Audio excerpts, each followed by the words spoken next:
আসসালামু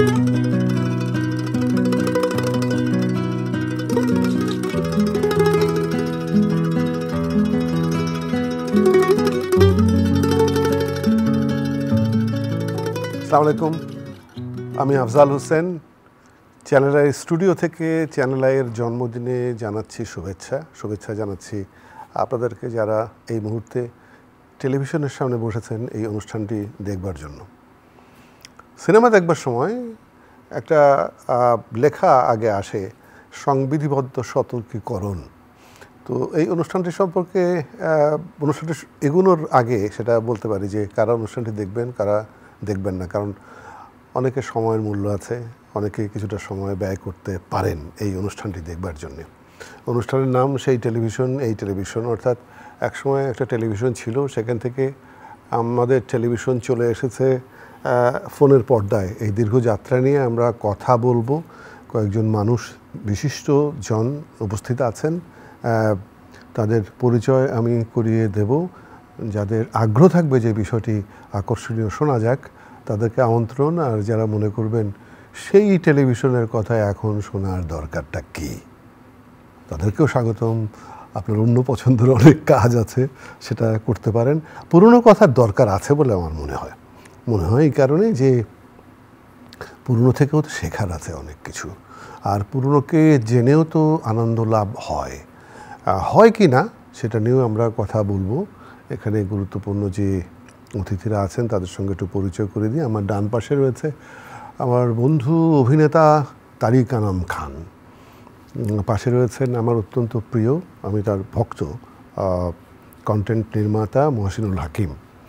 তারপরে যিনি আছেন তিনি এক সহযোগী অধ্যাপক ব্র্যাক বিশ্ববিদ্যালয়ের নৃবিজ্ঞান বিষয়, কিন্তু তিনি সামাজিক যোগাযোগ মাধ্যম নিয়ে গবেষণা করেন। আমি একটু প্রথমে অধ্যাপক সাহেবের কাছে যাই, কারণ তিনিই তো জ্ঞানের কথা বলতে পারবেন, আমরা তো গল্প করতে পারবো। বলেন আপনার দেখাটা কি? আমার মনে পড়ে পুরান ঢাকায় আমার দাদা বাড়িতে আমরা 300 চ্যানেল একটা ডিশের লাইন আছে, সেই ডিশের লাইনে সারা রাত জেগে সবগুলো স্টার মুভিজ দেখতে হবে, সেই স্বপ্ন আমরা কাটিয়েছি। থ্যাঙ্কফুলি আমরা সেই জেনারেশন যারা পরবর্তীতে হাতের কাছে স্ক্রিনের মধ্যে পৌঁছে গেছে, এবং এই যে পুরো প্রোডাকশন সিস্টেমের যে পুরো আয়োজন, সেই আয়োজনটা এখন একজন ব্যক্তির কাছে আসলে পৌঁছে গেছে। ফলে সে আপনাকে এম্পাওয়ার করেছে সামাজিক যোগাযোগ মাধ্যম, সোশ্যাল মিডিয়া, আসলে সবগুলোই, ইউটিউব থেকে আপনার ফেসবুক ভিডিওস, রিলস, যাই বলি না কেন, সেটা আপনাকে একভাবে স্ক্রিন অ্যাডিকশনের দিকেও নিয়েছে। এই যে পরিবর্তন, আমাদের জ্ঞান, বোঝাপড়া, সত্য অসত্য, ভালো মন্দ, এই সব কিছু আমরা স্ক্রিনে আটকে গেছে।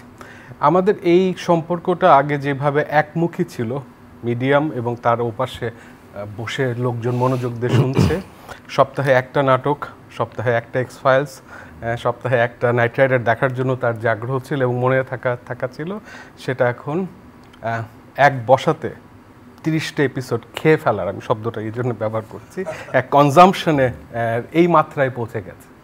ফলে আমরা এখন স্যাচুরেটেড, ভিজুয়ালি স্যাচুরেশন কথাটা এলো যখন, তখন বলি যে আমাদের অভিজ্ঞতা হচ্ছে আমরা তো পুরনো মানুষ।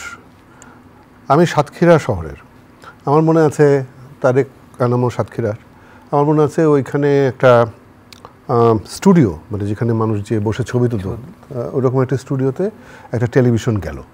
তো বাঁশের ওপর বাঁশ লাগিয়ে অ্যান্টেনা বানিয়ে ওই দোকানে স্টুডিওতে টেলিভিশনটা চালানো হচ্ছে, আর পুরো শহর ভেঙে ওই টেলিভিশন দেখার চেষ্টা করছে। পরিষ্কার ছবি আসছে না, কিন্তু সবাই দেখছে।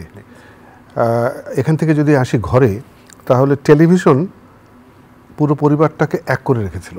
আর আপনি একটু আগে কিন্তু বলছেন যে সবার ব্যক্তিগত একটা টেলিভিশন হয়ে গেল, তার মানে বিচ্ছিন্নতা এখন ঘরে ঘরে, কেউ কিন্তু আর একসাথে বসে টেলিভিশন দেখে না। এমনকি আমরা দেশে বলি আর বিদেশে বলি, যেখানে যাই দেখি মানুষ নিজেকে নিয়ে ব্যস্ত, পাশের মানুষটার দিকেও তাকায় না। এই বিষয়টা আপনি একটু বলবেন। আমি আমার ক্লাসের ক্ষেত্রেও করি, এই সুযোগ একটু বলে দিই যে আমি আমার ক্লাসের 80 মিনিট সবাইকে অনুরোধ করি আপনার মোবাইল একদম ফিজিক্যালি দূরে রেখে আসবেন, কারণ আমরা ইতিমধ্যে ভুলে গেছি যে আমাদের ডিজিটাল ডিভাইসগুলো এবং এই পর্দাটা এমনভাবে ডিজাইন করা হয়েছে যাতে অ্যানথ্রোপোলজিস্টরাই করেছেন, সাইকোলজিস্টরা করেছেন, যাতে আপনি এটাতে অ্যাডিক্টেড থাকেন। ফলে সত্যিকার অর্থে একটু তত্ত্ব মনে হবে আমরা এখন নিউ লিবারাল ইকোনমিতে বসবাস করছি, যা আপনাকে প্রথমত ইন্ডিভিজুয়ালিজমের এক ধরনের ছদ্ম স্বাধীনতা নামক জায়গা দেয় এবং একই সাথে সমাজ সংস্কৃতি অনুপাতে আপনার যে পুরাতন সামাজিক সম্পর্কের কনফিগারেশন ছিল তা আপনাকে জানতে না দিয়েই গত 12 বছরে 15 বছরে আসলে টুকটুক করে খেয়ে ফেলেছে। ফলে আমরা যে মানুষদের এখন পাচ্ছি তারা মনে করছে তারা খুব শক্তিশালী ইন্ডিভিজুয়াল। আমার অ্যানালাইসিস বলে যে ওনারা আসলে একটি দক্ষ জম্বি ধরনের কনজিউমার। এই প্রসঙ্গে আমি তারিক আনাম খানের কাছে যাব এই কারণে, আমিও অভিনয়ে পেলাম, তারিকও এলো, তারপর তারিক আনাম খান পড়াশুনো করতে চলে গেল, অভিনয় নিয়ে পড়াশোনা করতে চলে গেল দিল্লি। আমার তখনকার জ্ঞানে মনে হলো কি অভিনয় করতে আবার পড়াশোনাটা করার কি দরকার আছে। এই প্রশ্নটা আমার এখনও আছে। ওরা শিখে এসেছে তারিক আনাম খান, কিন্তু তারপরেও আছে এই কারণে যে আমি তো আশা করেছিলাম যে এই দেশ এরকম একজন অভিনেতাকে অন্যভাবে বিবেচনা করবে, বিকজ আমরা যারা অভিনয় করি তারা আমাদের অভিজ্ঞতা দিয়ে অভিনয় করি এবং সে অভিনয়টা শিখে এলো, সেইটাকে গ্রহণ করবার যে মানসিকতা সেটা সেই সময়টা কতটুকু ছিল বলে তারিক আনাম খান অনুভব করে। সেই সময় পাকিস্তান টেলিভিশন ঢাকা কেন্দ্রের রেডিয়াস ছিল বোধ 8 না 10 না 12 মাইল, তখন তো কিলোমিটার হয়নি। তখন অভিনেতা ছিলেন খান জয়নুল একজন। তো তাই উনি মারা গেছেন সম্ভবত আশিস লহু অথবা কারো কাছে গল্প শুনেছিলাম যে এই যে 12 মাইল ব্যক্তি একটা প্রোগ্রাম দেখা যায়, এখন সিনেমা করলে খান জয়নুল আশিস কুমার লহুয়ের এক ধরনের প্রতিক্রিয়া পান। টেলিভিশন কি দেখছে মানুষ, আমাদের কি প্রতিক্রিয়া হচ্ছে কিছু? এবার উনি করতেন বিশেষ করে খান জয়নুল, আগের দিন রাত্রেবেলা যদি টেলিভিশন অনুষ্ঠান থাকতো বেরিয়ে দেখতো যে কার বাসায় অ্যান্টেনা আছে, সেখানে গিয়ে বাসায় কলিং বেল অথবা কর্নারে বলতো এক গ্লাস পানি খাওয়াবেন। ওই রিয়াকশন নেওয়ার জন্যে যে কালকে নাটকে বা কালকে অনুষ্ঠানে আমাকে দেখেছেন কিনা। এখন সেই জায়গা থেকে আজকে আফজাল যেহেতু বললো যে মোটামুটি এই জায়গায় আমরা শুরুই করেছিলাম হচ্ছে, আমার নিজের টেলিভিশন ছিল না, আমার বন্ধুর বাড়িতে গিয়ে, তার বোন একটু অ্যাফ্লুয়েন্ট সোসাইটি ছিল, সেইটাতে গিয়ে সন্ধ্যেবেলা বসে টেলিভিশন দেখা। ন্যাশনাল ক্লাব ড্রামার কথা যখন উঠলো, এটা কিন্তু 50s শুরু। প্রথমে তর্ক হয়েছিল যে দিল্লির মতো জায়গাতে যেখানে থিয়েটার এরকম রমরমা না, সেখানে কি করে একটা ন্যাশনাল ইনস্টিটিউট হবে। কলকাতার লোকরা বললো আমরা হচ্ছি এখানকার সবচেয়ে বড় থিয়েটার করা, বম্বে লোকেরা বললো এরকম, কিন্তু ওখানে গভর্নমেন্ট বললো যে না আমরা সেন্ট্রালি করবো। ভালো জিনিস হলো যে ওখানে আগে ইংরেজি থিয়েটার হতো, সেখানে ইব্রাহিম আল কাজী যখন পরে গেলেন তখন হিন্দিতে থিয়েটার হওয়া শুরু করলো, লোকজন কিন্তু আসতে শুরু করলো। এরকম ভিশন দরকার হয় সমস্ত কিছুর ক্ষেত্রে। আমি তো বলেছি যে আমি মহসিনুল হাকিমের ভক্ত, অনেক ধরনের বর্ণনাও দেওয়ার চেষ্টা করছি যে কেন ভক্ত। আপনারা যারা দেখছেন, তাকে যারা দেখেননি দেখে নিতে পারেন। জেলে বহরের গল্প শোনাবো আজ। ফরিদ মাঝি এই ফিশিং ট্রলারের নেতৃত্বে রয়েছেন, অর্থাৎ সারেং, এবং তার সঙ্গে রয়েছেন 20 জন। পশ্চিম সুন্দরবনের নটাবেকি অঞ্চলের খেজুরদানা খাল, সেই জায়গায় মধু আহরণে গিয়েছিল মোয়ালদের একটি দল এবং তাদের একজন সদস্য কাউসার গাইন, যিনি 30 বছর বয়সী একজন যুবক, তাকে বাঘে ধরে নিয়ে যায়। ভীষণ সাহস এবং ঝুঁকি নিয়ে এই মানুষগুলো এই কাদা পানির ভেতরে নেমে মাছ ধরেন। বিশাল একটি মাছ পাওয়া গেল।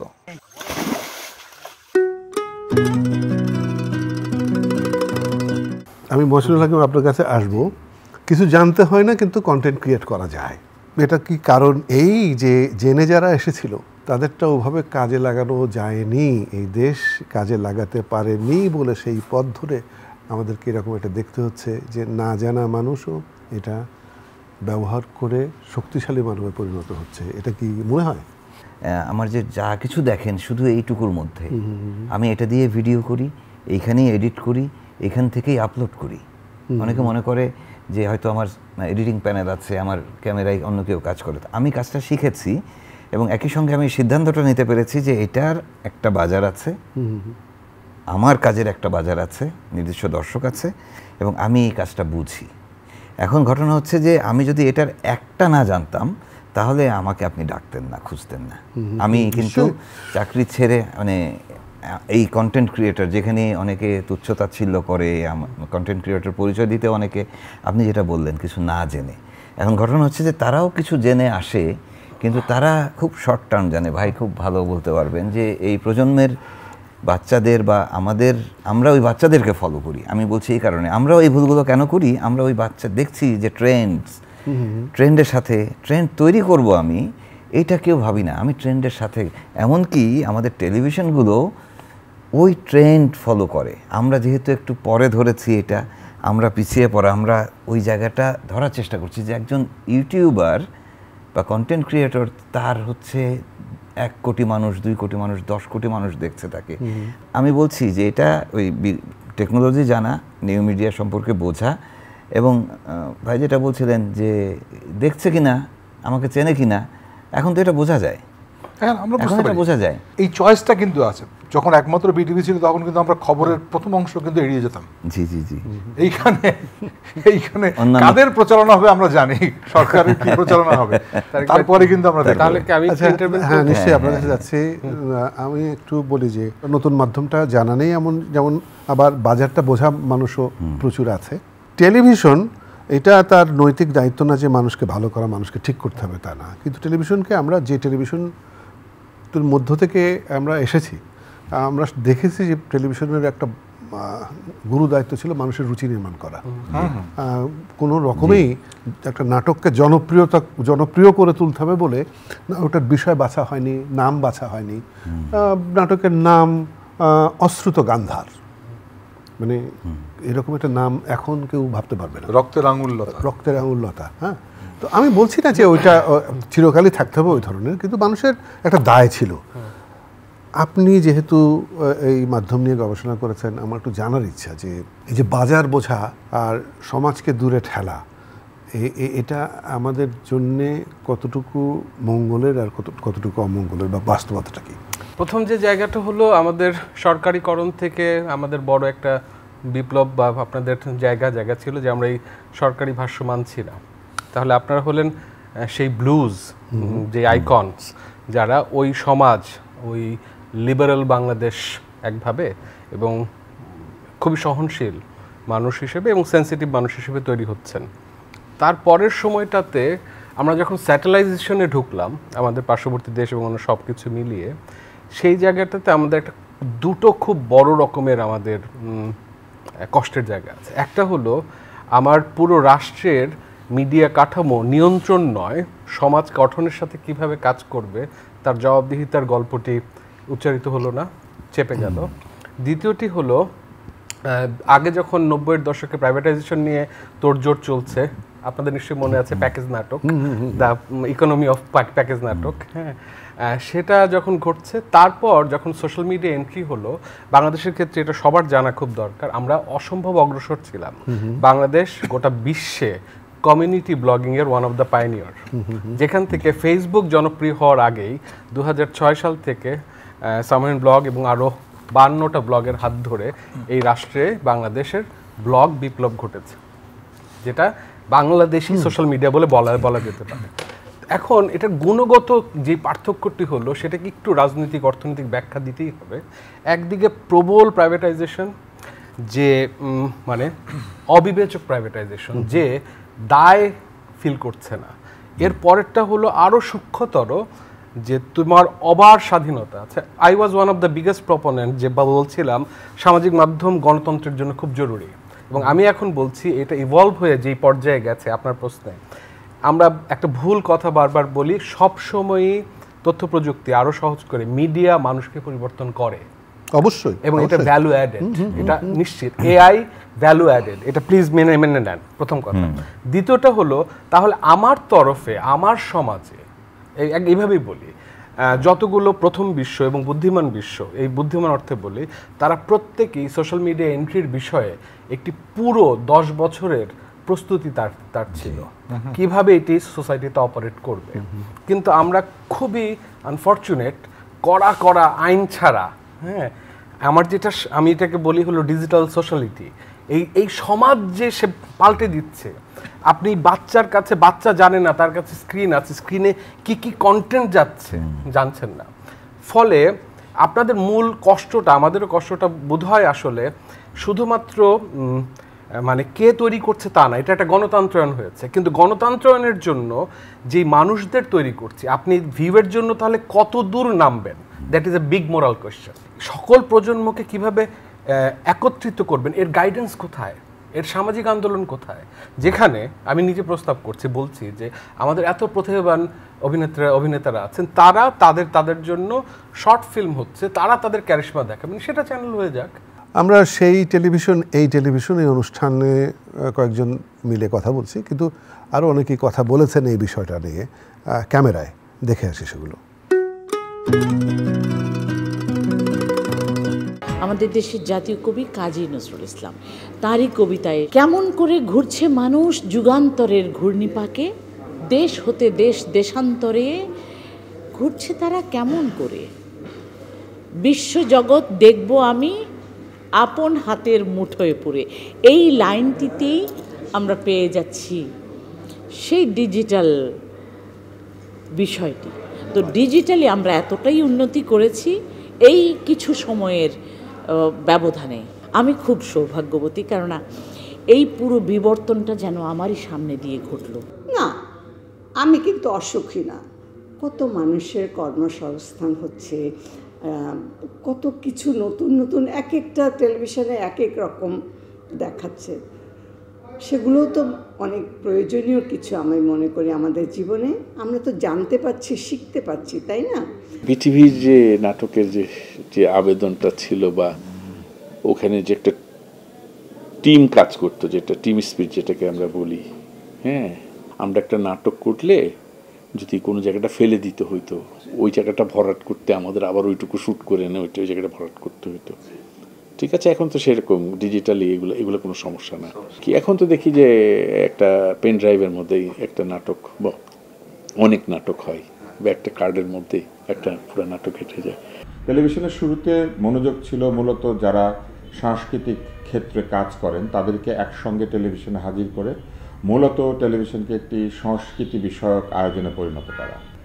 ধীরে ধীরে বাংলাদেশ যখন বাংলাদেশ টেলিভিশন থেকে প্রাইভেট টেলিভিশনের যুগে প্রবেশ করলো, তখন টেলিভিশন শুধুমাত্র আর সংস্কৃতি সেবার জায়গায় থাকলো না, এবং রাষ্ট্রীয় খরচে টেলিভিশন নয়, বরং ব্যবসায়ীদের বিনিয়োগের ক্ষেত্রে পরিণত হলো। এর মধ্যে দিয়ে যেটা ঘটলো সেটি হচ্ছে যে উপস্থাপক বলতে আমরা যাদেরকে বুঝতাম, তাদের বাইরে গিয়ে নতুন এক ধরনের উপস্থাপক তৈরি হলো, যারা ভালো উচ্চারণ করে, দেখতে ভালো, সুন্দর পোশাক আশাক পরে, টেলিভিশনের ক্যামেরা বোঝে, লাইট বোঝে, কিন্তু তারা নিজের ভাষায় কথা বলে না, তাদের উপস্থাপনা অন্য কেউ লিখে দেয়। আব্দুল্লাহ আবু সাইদ যখন কথা বলেন, আমরা জানি যে স্যারের ভাষা কীরকম, আমরা জানি হানিফ সংকেতের অনুষ্ঠানটা কেমন হবে, আমরা জানতাম আনিসুল হক কীভাবে অনুষ্ঠান করবেন, আমরা জানি শাইখ সিরাজ কৃষি ছাড়া অন্য কোনো অনুষ্ঠান করবেন না, সেরকম আপনারা জানেন আমি বা কী ধরনের অনুষ্ঠান বা কী ধরনের কথা বলি।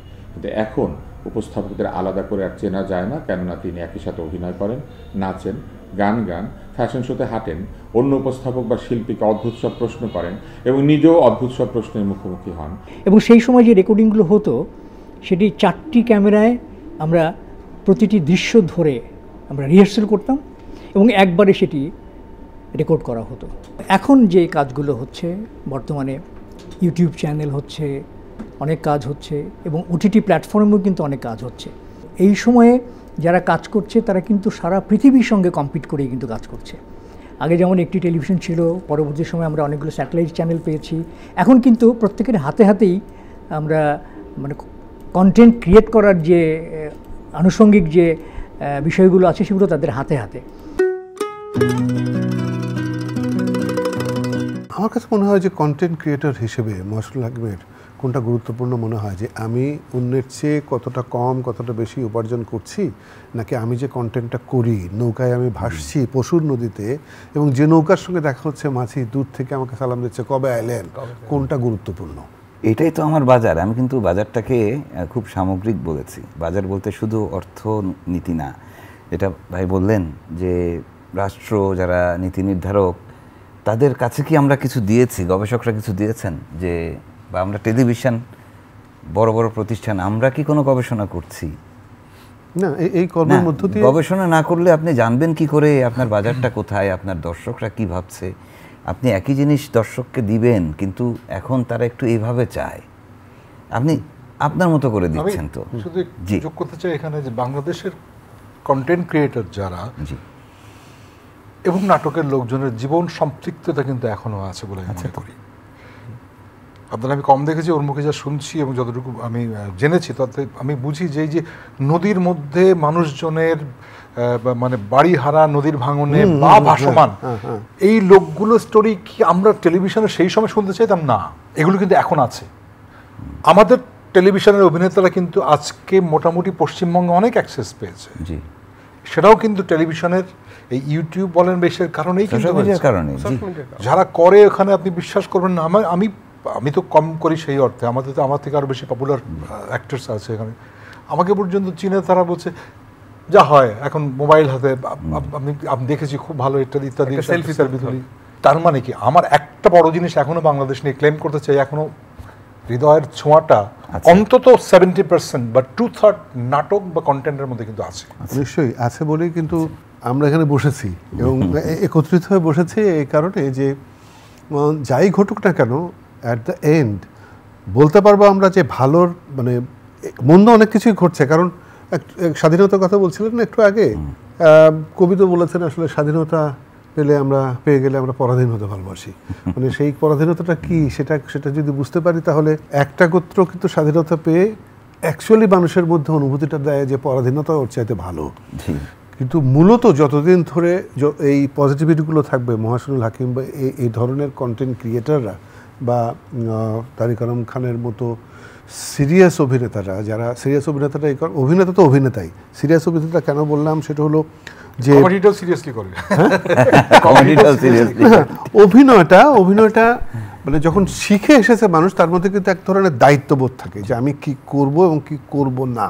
প্রত্যেকটি মানুষের মধ্যে যদি নিজের নিয়ন্ত্রিত না নিষেধটা থাকে তাহলে কিন্তু মানুষ এবং সমাজের বিপদগ্রস্ত হওয়ার মানে সম্ভাবনা কম। আপনি বলেন একটু যে মানে এই যে মাঝি মাল্লা সাধারণ মানুষ এদের যে জীবন বা যখন আপনি মাছ একটা হাতে তুলে দেখাচ্ছেন এটা এই মাছ, আমি খুলনার বলে কিন্তু আমি বুঝতে পারি এটা ওই মাছ। আমার মনে হয় তখন এই মাছটা সারা দেশের মানুষ চিনবে না, তারপরেও মানুষকে কি ওই মাছটা কয়েক মিনিটের জন্য যখন ওটা নিয়ে কথা বলেন মানুষকে কৌতূহলী করে না, মানুষ এটা মনোযোগ দিয়ে শুনে না, সেই বিষয়গুলো আপনি কীভাবে বাঁচেন? আমি ভেবেছি কি মানে আমি যখন দুঃস্থতা নিয়ে গণদস্যুদের নিয়ে কাজ করতাম তখন এই জিনিসগুলো দেখতাম, কিন্তু একটা সময় গিয়ে দেখলাম যে আসলে অর্থনৈতিক যেই চক্র, একটা দুষ্ট চক্র এখানে রয়েছে, ওই সেই পদ্মা নদীর মাঝি, প্রত্যেকেই সেই পদ্মা নদীর মাঝি, প্রত্যেকেই মধ্যেই সেই কুয়ের রয়েছে, সেখানে সেই মহাজন আছে, সেই দাদনের চক্র আছে।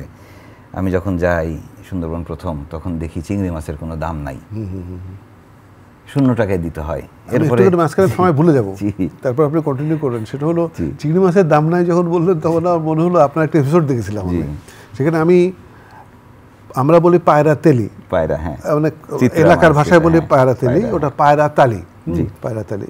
ওই মাছটা ঢাকায় এসেছিল এবং ঢাকার মানুষ খুব একটা কেনে নাই, না ওটা বিক্রি হয়নি, মানুষ মাছটাই চিনতে পারেনি। না আমার বললাম যে আমি চিন্তা করেছি যে আমি তো ব্যবসায়ী না, আমার যে দায়বোধ সাংবাদিকতা থেকেই ওটা এসছে মূলত, যে ওই মানুষগুলো কথা বলার একটা জায়গা পাক। আমার এই সংবাদে বা এই কন্টেন্টে কাজ হোক না হোক, ওই মানুষটা যে একজনের, উনি তো কথা বলার জায়গায় পান না, তার কাছে তার কথাটা বলে ওনার মনটা একটু হালকা হবে। আর কিছু না হোক যে না ওই ঢাকা থেকে আসছিলেন এক সাংবাদিক বা একজন ভাই যিনি আমার কথাটা শুনছেন। এরপরে সোশ্যাল মিডিয়াতে যখন আমি এগুলো দিচ্ছি ছোট ছোট করে কাজ হয়ে যাচ্ছে, একটা সমস্যা তুলে ধরলাম, সঙ্গে সঙ্গে দেখা যাচ্ছে ওই বিভাগের মন্ত্রী, সচিব বা এরকম দায়িত্বশীল কারো কাছে ঘটনাটা যাচ্ছে, উনি সাথে সাথে ওই কর্মকর্তাকে এটা ফরওয়ার্ড করছেন, দিনে দিনে তার সমস্যার সমাধান হয়ে যাচ্ছে। এটা একটা রকমের নেশার মতো আমার কাছে, যে আমার সব কিছু বাদ দিয়ে এটা, এবং ওই মানুষগুলো কথা বলছে এবং ওরা যখন সরাসরি ধরেন আপনার সাথে, আপনি যে দেখছেন, ঢাকার মানুষ দেখছে, মানুষ আকৃষ্ট হচ্ছে, তাদের মধ্যে একটা সংযোগ হচ্ছে। দেখেন আমরা পর্যটকরা যখন আগে সুন্দরবনে যেতাম বা যাই, এখনও যাই, আমরা দূর থেকে হাত নাড়ি, জেলেরাও দেখা যাচ্ছে হাত নাড়ছে, আমরা ভাবছি যে ও আমাকে ওয়েলকাম করছে, উনি আপনাকে কটু কথা বলছেন। সে বলে যে আমি পুরো এক গুণ, মানে 8 দিন 10 দিন প্রায় 2 সপ্তাহ ধরে 2000 টাকা নিয়ে ঘরে ফিরতে পারি না, আর এরা লক্ষ লক্ষ টাকা খরচ করছে। দেখেন তাদের মধ্যে কোনো যোগাযোগ নাই, এখন আমি চেষ্টা করেছি, যেমন দুবলা চর নিয়ে আমি খুব সিরিয়াসলি চেষ্টা করেছি যে মানুষ ওখানে গিয়ে মাছ দেখবে। জেলেদের সাথে ট্যুর অপারেটরদেরকে অনুরোধ করেছি এবং তারাও খুব নিয়ে যাচ্ছে। জেলেদের সাথে মানুষদের, সাধারণ মানুষ, পর্যটকদের যোগাযোগ হচ্ছে তারা সরাসরি। তখন কিন্তু এরাও জানছে মাছের দাম কত, ওরাও জানছে মাছের দাম ঢাকায় মেলা, চিটাগংয়ে মেলা। তখন হচ্ছে যে সে তার মহাজনের সাথে দর কষাকষি করছে। আমি বলছি যে এটা অনেক দূর যাবে, অনেক সময় লাগবে এটা, কিন্তু আমি আমার এই কাজের মধ্য দিয়ে, যেমন সুন্দরবন একসময় দস্যুমুক্ত হলো, তেমনি মনে করি যে এটা অনেক কঠিন, তার চেয়ে অনেক কঠিন। কিন্তু ওই মানুষগুলো দেখবেন যে একদিন ওরা আমাদেরকে নিয়ে ঘুরবে। তার মানে কি এটা যে আমাদের এই ধরনের মিডিয়া, টেলিভিশন বলেন, আমরা দায়িত্ব পালন করিনি, সেখানে পৌঁছায় প্রতিবাদের একটা বড় জায়গা কিন্তু এখনো আছে। আপনি যদি বলেন সেটা কিন্তু অন্যায় শোষণের বিরুদ্ধে কিন্তু পক্ষান্তরে বলছেন। আমি সরাসরি আমি সেটাই বলছি যে আপনি তো সহজ একটা নাচ দেখাতে পারতেন, সেটা করেন নাই। আমি টেলিভিশনে তো সরাসরি এই অ্যাক্টিভিজম করতে পারতাম না, সেই কারণে আমি আমার সোশ্যাল মিডিয়াতে করছি এটা। So this is very positive. জি, এবং সেটার পরিবর্তন এই জন্য কিন্তু সে আজকের গেস্ট এখানে। বিষয়টি হচ্ছে যে তবে টেলিভিশনে আমার কাছে, আমি মনে করি যে আজকের বিষয় যেহেতু টেলিভিশনের দায়িত্ব অনেক বেশি। আমি একজন ব্যক্তি হিসেবে যদি এক পারি টেলিভিশন 100 না কয়েক হাজার পারার কথা, এখানে যদি একটু গবেষণা করা হয়, একই সঙ্গে আমরা বাজারও পাবো, দর্শকও পাবো, আমরা তারিক ভাইদেরকে ব্যবহারও করতে পারবো। কিন্তু মুশকিলটা হচ্ছে কি, টেলিভিশন থেকে তো মানুষ মুখ ফিরিয়ে নিয়েছে, বরং আপনার দিকেই তাকাচ্ছে বেশি। না, আই এম সরি, টেলিভিশন আমি যেখানে দেখাচ্ছি সেখানে টেলিভিশনও তো চলে এসেছে। বাজারের ব্যাপার হচ্ছে কি, আমাদের আজকে যে আলোচনা হচ্ছে বলা উচিত, আমরা বিজ্ঞাপন দিয়ে ভারাক্রান্ত করে ফেলেছি আমাদের কন্টেন্টের থেকে বেশি। বিকজ আমাকে তো বাঁচতে হবে, আমাদের বিজ্ঞাপন ছাড়া আমি পারবো না করতে। আরেকটা ব্যাপার আছে তারিক, সেটা হলো যে উনি তো যেটা করছেন সেটা তো ওনার আবেগ থেকে করছেন, এবং তার কিন্তু একটা স্ট্রাগলও আছে, একটা লড়াইও আছে। ঢাকায় এই শীতাতাপ নিয়ন্ত্রিত স্টুডিওতে বসে আছেন, কিন্তু এই কাজটি করবার জন্য তাকে কিন্তু 10 দিন ভুগতে হচ্ছে, শারীরিকভাবে ভুগতে হচ্ছে, এবং ওটার জন্য কিন্তু উনি তৈরি।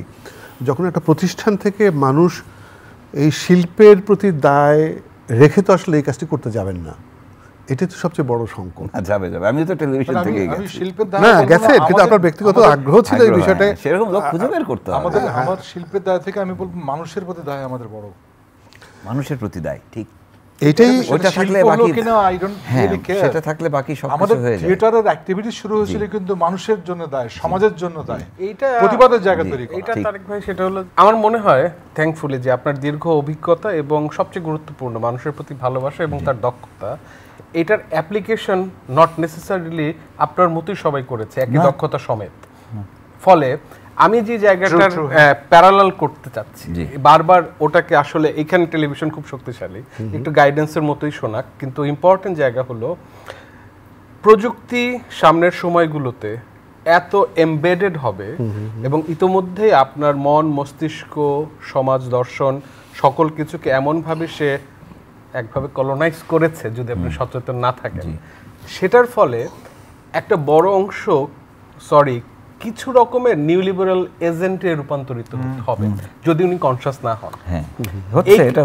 এই ক্ষেত্রে ট্র্যাডিশনাল মিডিয়া এবং এখন নিউ মিডিয়া এবং আসলে পোস্ট নিউ মিডিয়া সিনারিওতে এই মানুষ তৈরি করা খুব জরুরি, যাকে বারবার রিমাইন্ডার দিতে হবে, যাদেরকে প্রমোট করতে হবে। সত্যি সত্যি এটা একেবারে এখন সমাজের জন্য দরকার, যার প্রধান কাজ হলো আপনি কি মানুষের জন্য করছেন, এই একই বিষয়, আপনি টাকা পয়সা নিচ্ছেন, সব তৈরি করছেন, আপনাকে কি মানুষজন দিচ্ছে?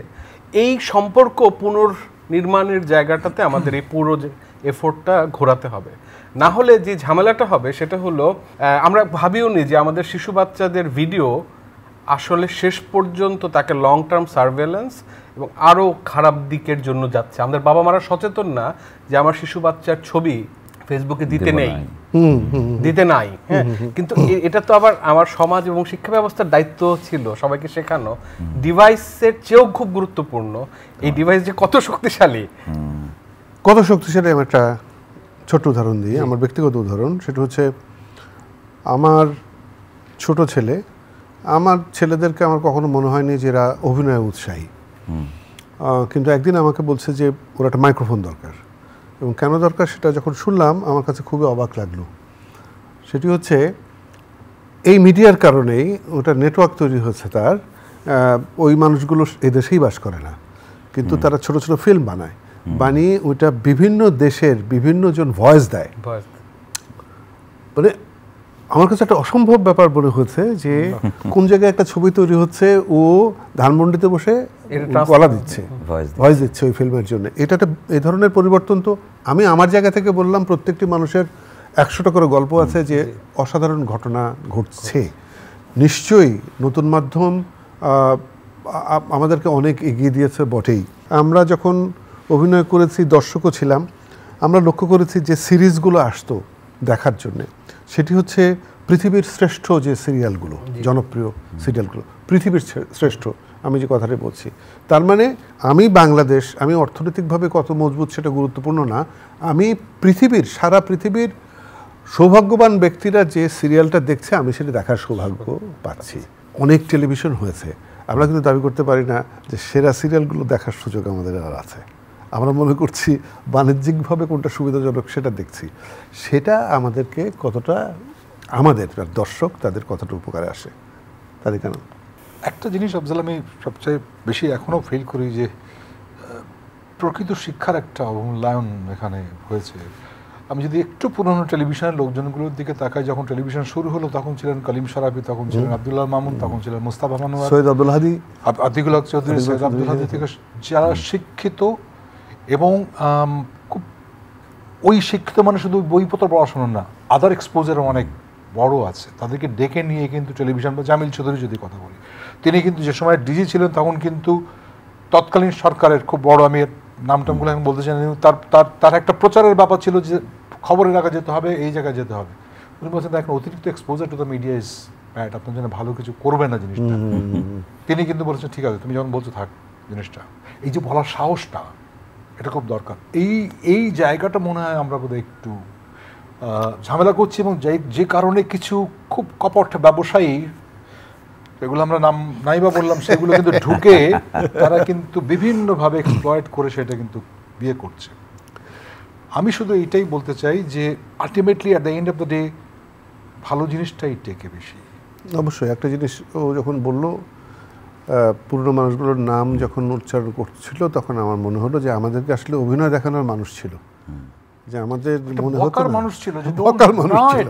ও আরো সুন্দর করে বললো বকার মানুষ ছিল, যে এটা হয়নি, এটা এভাবে করো। আমরা বকানি বকনি, এনারা চলে যাওয়ার পরে কেউ আমাদের আর বলেনি। ছোট গল্প বলি, সেটা হচ্ছে আমাদের টেলিভিশনে 3 ক্যামেরায় শুটিং করতে হতো, লাইন ভুলে গেলে উপর থেকে এই যে রিহার্সাল না করলে না পড়লে কিন্তু এরকম হয়, কিন্তু ঠিক করে করো, এইটার একটা ভয় লাগে, এইটার একটা কোথাও গিয়ে অবনত হওয়ার ব্যাপার লাগে, এটা না হলে হয় না।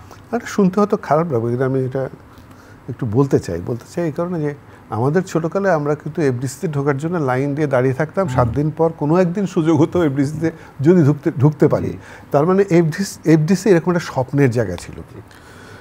সেখানে যদি হুড়মুড় করে যে কোনো সময় মানুষ ঢুকতে পারে, তাহলে স্বপ্নের জায়গাটা স্বপ্নের থাকে কি না। এবং সেখানে কিন্তু প্রথম দিকে বাংলাদেশের ছবি, যদি আমি বাংলা ছবির কথা বলি, ওদের বলছিল যে টেলিভিশন নাটকের কথা, সেখানে যে নাটক এই ছবিগুলো হয়েছে, রাজধানীর বুকে, রাজা এলো শহরে, সূর্য স্নান, আসিয়া, কখনো আসেনি, কাঁচের দেয়াল, জীবন থেকে নেমস, এখানে একটা মানে ক্রুশিয়াল জায়গা আমাদের ক্ষেত্রে যেটা ঘটেছে সেটা হলো একদিকে যেমন এটা গণতন্ত্রায়ন, এবং একই সাথে আমরা মানে কোটান কোট বলছি গ্লোবালি ইন্টারন্যাশনালিজমের সবচেয়ে দারুণ সময়টা, যেখানে আমরা ওই মানের জায়গায় পাচ্ছি। কিন্তু শ্রদ্ধেয় 3 জনের কাছে আমার একটু নুক্তা, যদি চিন্তা করে দেখেন, আমি যতখানি কগনিশন বুঝি, মানুষের কগনিশনের ক্ষমতা বুঝি, এটার একটা রাজনীতি আছে, অ্যালগোরিদমের রাজনীতি, একটু আমাদের বলতেই হবে। সেটা হলো আপনি যখন কোনো কিছু সুস্থিরভাবে উপভোগ এবং ধারণ করতে চান, সেই মানুষটা, আমরা তো একটা আসলে বায়োলজিক্যাল বুদ্ধিমান এন্টিটি, তাই না? তার একটা লিমিট আছে, আমরা এটা বারবার আমি বলি, এটার লিমিট আছে। ফলে আপনাকে দুর্দান্ত সব কন্টেন্ট, আমি আপনাকে স্ট্যানলি কুব্রিকের চোখ এরকম বড় করে দেখা ওই সিনটার কথা মনে করতে বলি সবাইকে, যে সময় আপনি সারাক্ষণ দিতে ও পাগল হয়ে যাচ্ছে ভিতরে। আমরা আনকনশিয়াসলি কিন্তু সেই জিনিসটা করছি, আমাদের করানো হচ্ছে। আমাদের প্রথম দায় আসলে কন্টেন্টের চাইতেও শুনতে খুব কাউন্টার ইনটিউটিভ শোনাবে, সেটা হলো আমাদের প্রথম দায় নিশ্চুপ হতে শেখা, প্রথম দায় হলো দূরত্ব করতে শেখা। আমাদের বিবেচনা হারিয়ে গেছে, আই এম সরি, থামতে হবে। আমাদের প্রথম দায় দম নিয়ে দীর্ঘ সময় বিরতিতে যাওয়া, এবং বিরতির পরে যা আমি দেখব, কারণ বিরতিতে ছাড়া আপনার সেই মস্তিষ্ক মন তৈরি হবে না। তখন আপনি যে, কারণ আমরা যে গত 15 বছরে এই মানুষজনকে কনসিয়াসলি আনকনসিয়াসলি এমন পচা মানুষে রূপান্তর করলাম, এই বেদনাটা। বিদেশে এখনো পর্যন্ত ওরা যখন স্ক্রিপ্ট লেখে, first draft, second draft, third draft, fifth draft, seventh, কেন হচ্ছে ওটা লেখার পরে ছেড়ে দেয় 7 দিন 10 দিন গ্যাপ নিয়ে, অ্যাজ ইফ নতুনভাবে এটা পড়া শুরু করলো, কোথায় লুপহোলসগুলো আছে, কোথায় পয়েন্টগুলো আছে। মোস্তাফা মনোয়ার সাহেব একটা আমাদের খুব শ্রদ্ধার ব্যক্তি, তিনি একটা কথা বলতে, শিল্পী সেই বড় যে এডিট করতে পারে, সম্পাদনা করে ছাড়তে পারে। আপনি যে সুন্দর কথাগুলো বলেছেন, এই ভাবনাটা ভাবতে এখন কেউ রাজি নয়, এবং নয় বলেই বোধ হয় বলা হয়ে থাকে যে এখন যে কন্টেন্টগুলো তৈরি হয় মাথায় রেখে যে 4 থেকে 5 সেকেন্ড ঊর্ধ্বে 6 সেকেন্ড পর্যন্ত দেখবে কিনা, এটি হচ্ছে সবচেয়ে গুরুত্বপূর্ণ বিষয়। মানে মনোযোগী হতে বা যেন আমরা অন্তত 6টা সেকেন্ড মনোযোগী রাখতে পারি মানুষকে। চাপ থাকে, সেটা হলো যখন পেশা হয়ে যায় তখন টিকে থাকার একটা লড়াই থাকে, যেখানে আপনাকে ওই গয়রাও অনেক কিছু করতে হয়, আপনার পছন্দ থাকে না, যে কারণে বাংলাদেশের, উইথ অল ডিউ রেসপেক্ট আমি বলতে চাই, কেউ খারাপ নন, যে কারণে বাংলাদেশের সিনেমা ক্রমান্বয়ে মানুষ থেকে সরে গেছে। নাটকও তাই, যে যত কথাই বলুক, মানে নাটকে আমার যেটা মনে হয় যে ধরেন দুটো ব্যাপার, যে আপনাকে নাটকে দেখি আর আপনার অভিনয় দেখেছি। আমাকে তো প্রায় শুনতে হয় নাটক করেন না, আচ্ছা অভিনয় করেন। এটা কিন্তু এই যে অভিনয় করেন না আর নাটক করেন না, এটা কিন্তু একটা পার্থক্য রয়েছে। সেটা আমরা খুব বোধহয় ওরকম সংবেদনশীল না হই, তাহলে বুঝতে পারা। যেটা হলো যে আমার এক বন্ধুকে বলেছিল যে ও থিয়েটার করতো, বলছে নাটক করে না, জি আর কি করেন। তখন কিন্তু এটা ছিল না পেশার ব্যাপার, মানে নাটক মানে অন্য কিছু করে আর কি, বলছে জি খাই দাই ঘুমাই এই করি, না আর কি করেন, মানে পেশার জন্য কি করেন। যাই হোক, আমরা হেসে অনুষ্ঠানটা শেষ করতে পারছি, কিন্তু আমার যেটা মনে হয় কি, আমরা এই ক্ষেত্রের মানুষ। মহসিনুল হাকিম, আপনি হচ্ছেন বিচারক, মহসিনুল হাকিম হচ্ছে আরেকটা ক্ষেত্র, আমরা হচ্ছে একটা ক্ষেত্র, এবং আমরা হচ্ছে পুনরুদ্দলের মানুষের মনে অনেক ধরনের বেদনা আছে। বেদনা হচ্ছে কি, আমাদের এই ছিল আর এখন এই নেই। সব যে নেই তা না, অনেক কিছুই আছে যা নিয়ে আমরা গৌরব বোধ করি, যা আমাদের চোখ খুলে দেয়। কিন্তু যে কথাগুলো বলে শেষ করতে চাই, যে সবার কথার মধ্য দিয়ে যে বিষয়টা বেরিয়েছে, যে জনপ্রিয় হয়ে টিকে থাকা, এটা খুব গুরুত্বপূর্ণ বিষয় নয়। শেষ পর্যন্ত মানুষের একটা দায়িত্ববোধের জায়গা থাকতে হয়, সেটা যদি থাকে এর চাইতে গৌরবের আর কিছু নেই। আমরা সেই টেলিভিশন থেকে এই টেলিভিশন, এই যে অনুষ্ঠানটা, এই কথাটা দিয়ে শেষ করতে পারি যে মূল্যবান হচ্ছে সেটাই, যে আমি আমার মতো একটা বিষয় করে যাব এবং সেই বিষয়টা নতুন একটা আবেদন জনমনে সৃষ্টি করতে পারবে। ভালো থাকবেন সবাই।